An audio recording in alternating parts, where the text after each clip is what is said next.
बोलिए श्री कृष्ण कन्हैया लाल की जय। पुरुषोत्तम ભગવાનની જય। પવિત્ર પુરુષોત્તમ મહિનો બેઠો છે। ગામમાં ભક્તિભાવ ઉભરાયો છે। લોકો નદીએ નહાવા જાય છે, કથા વાર્તા સાંભળે છે, દાન દક્ષિણા આપી ને ઘરે પાછા ફરે છે। ગામમાં એક ભોળી ભરવાડન રહે છે। તે પણ દેખાદેખી નદીએ નહાવા જાય અને એકટાણું કરી ઘરકામમાં લાગી જાય છે। ભરવાડણે શ્રદ્ધાપૂર્વક પુરુષોત્તમ માસ પૂરો કર્યો, વ્રત પૂરું કર્યું। હવે વ્રતનું ઉજવણું કરવું જોઈએ ને। તેણે ગામમાં તપાસ કરી તો ભાવિકો બ્રાહ્મણોને જમાડતા હતા, વસ્ત્રના દાન કરતા હતા, સોના રૂપાના દાન કરતા હતા, પણ પોતે ગરીબ હતી એટલે મૂંઝાવા લાગી। આખરે એક બ્રાહ્મણને જમાડવાનો સંકલ્પ કરી તે એક બ્રાહ્મણના ઘરે ગઈ અને હાથ જોડીને કહેવા લાગી, મહારાજ, મારે આજે વ્રતનું ઉજવણું છે તો મારા ઘરે જમવા પધારો। બ્રાહ્મણે કહ્યું, ચકાચક લાડવા જમવા મળતા હોય તો હું આવવા તૈયાર છું।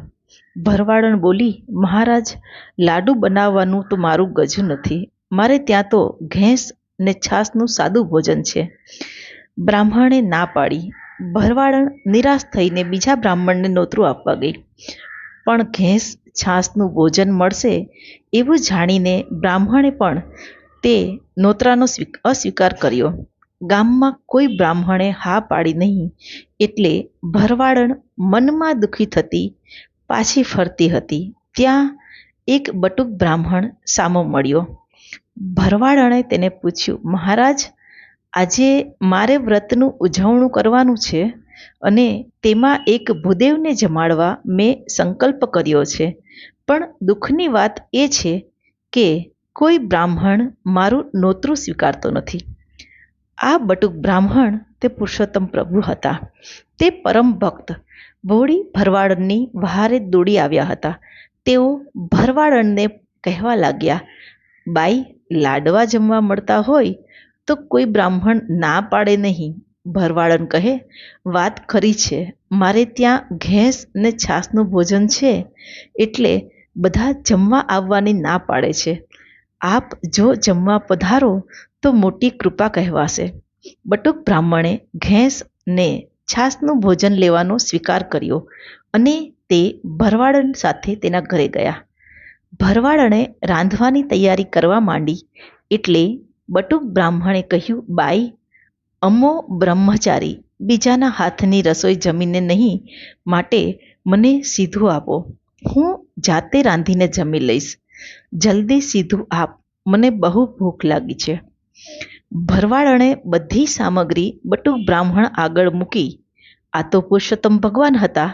તેમણે ઝટપટ રાંધી ને ઘેંસનું અને છાસનું ભોજન કરી લીધું અને થોડી પ્રસાદી ભરવાડણને આરોગવા આપી।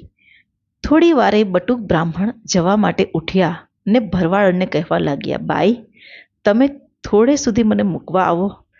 ભરવાડણ તેમની સાથે ચાલવા લાગી। તેઓ થોડુંક ચાલ્યા હશે ત્યાં રસ્તામાં એક ઝાડ આવ્યું। આ આમળાનું ઝાડ હતું। તેના પર પુષ્કળ આમળા લાગેલા હતા।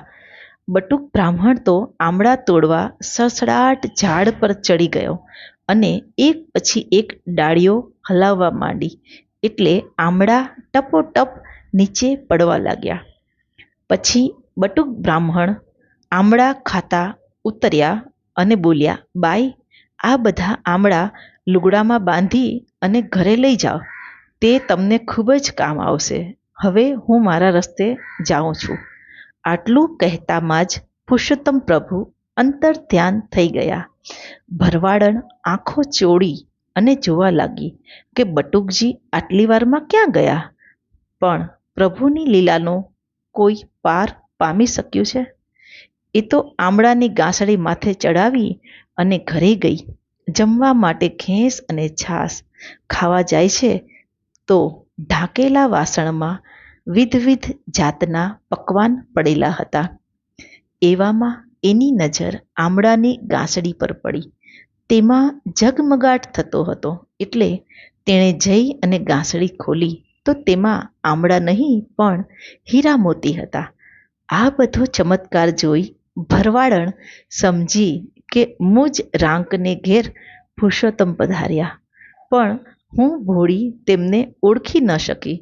તે પસ્તાવો કરવા લાગી કે આ તો મેં પ્રભુ દર્શનનો લહાવો ગુમાવ્યો. હવે પ્રભુ ક્યારે પધારે ને હું તેમના દર્શન કરી મનખા દેહ પાવન કરું. ભરવાડણે તો અન્ન અને જળનો ત્યાગ કર્યો ને પુરુષોત્તમ પ્રભુને યાદ કરી અને આંસુડા સારવા લાગી. તેની ભાવપૂર્વકની ભક્તિ ફળી. પ્રભુએ પ્રાર્થના સાંભળી અને તેઓ વળી બટુક સ્વરૂપે ભરવાડને દર્શન આપી અંતર ધ્યાન થઈ ગયા. ભગવાન ભૂખ્યા ભાવના ન માંગે મિષ્ટ પકવાન, શ્રદ્ધાથી જે કોઈ ભજે તેને દર્શન દે ભગવાન. આમ શ્રદ્ધાપૂર્વકના વ્રતથી ભોળી ભરવાડનની મનોકામના પૂરી થઈ. તેને ઘેર પુરુષોત્તમ પ્રભુએ પધારીને દર્શન દીધા. હે પુરુષોત્તમ પ્રભુ, તમે જેવા ભોળી ભરવાડનને ફળ્યા તેવા શ્રદ્ધાપૂર્વક તમારું વ્રત કરનાર દરેક ભક્તજનને ફળજો. જય પુરુષોત્તમ પ્રભુ. બોલીએ શ્રી પુરુષોત્તમ ભગવાનની જય.